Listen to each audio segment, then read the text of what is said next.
Hey everybody, welcome back to the channel. Getting back to work on the Sig 227 in this video. Last video I did get all of the slide parts removed and kind of walk through functionality of them.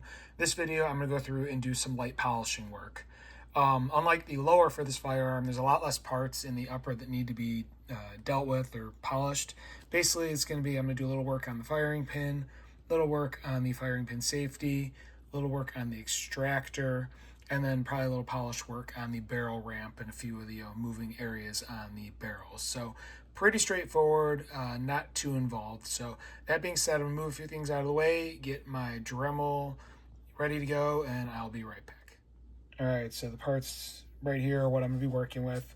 One thing to note with the firing pin, when you take the spring off, there is a small end. The small end of the spring is what grips on right here. The large end is what goes out.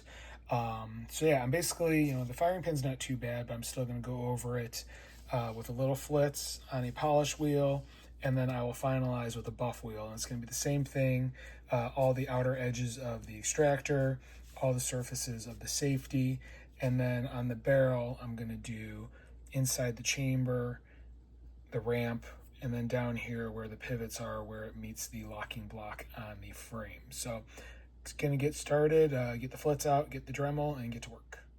All right, these three parts have been gone over with the flitz and the polish wheel. And again, similar to like the lower parts, these are all coated, and I'm not looking to remove the coating. I'm just looking to smooth out any imperfections in the coating and just give them a little bit better texture. So let me go over the barrel part, the barrel spots with the flitz real quick, and then it'll be time to grab the buff wheel.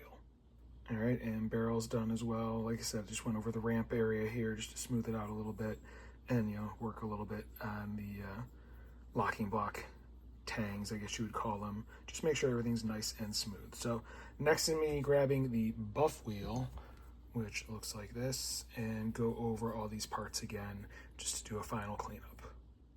All right, went over and buffed everything nice and smooth and shiny. There's a few little areas like on here and on the firing pin in there that I couldn't get to with the buff wheel. So be it, I got most of it.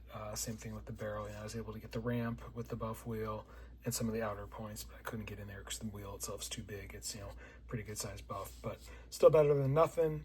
One thing I did forget to mention is that when you're doing the extractor, you do have an outer facing portion right here, this edge.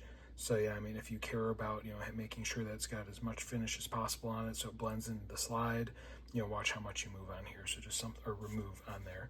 So just something to think about. So that being said, that is really all I'm going to do on this video. All right, that's where I'm going to end this one. Next video, I will proceed with doing the final cleaning and then reassembly of all these parts in the slide and just walk through all the last bits of fit and function. And then once this thing is together, it'll be time to get it out to the range and see how it performs. So if you like what you're seeing, you want to follow along, please hit like, please hit subscribe, please hit the notification bell. If you have any questions or comments, please leave them in the comment section below. I do review them. I will reply. I do have another YouTube channel devoted to automotive content. If that is something that interests you, there's a link in the description. Please check it out. I also have a Rumble channel where I'm posting all of this firearm content. There's a link in the description below. If you're on Rumble, I'd appreciate if you would go over there and follow me. That being said, thank you very much for watching, and have a great day.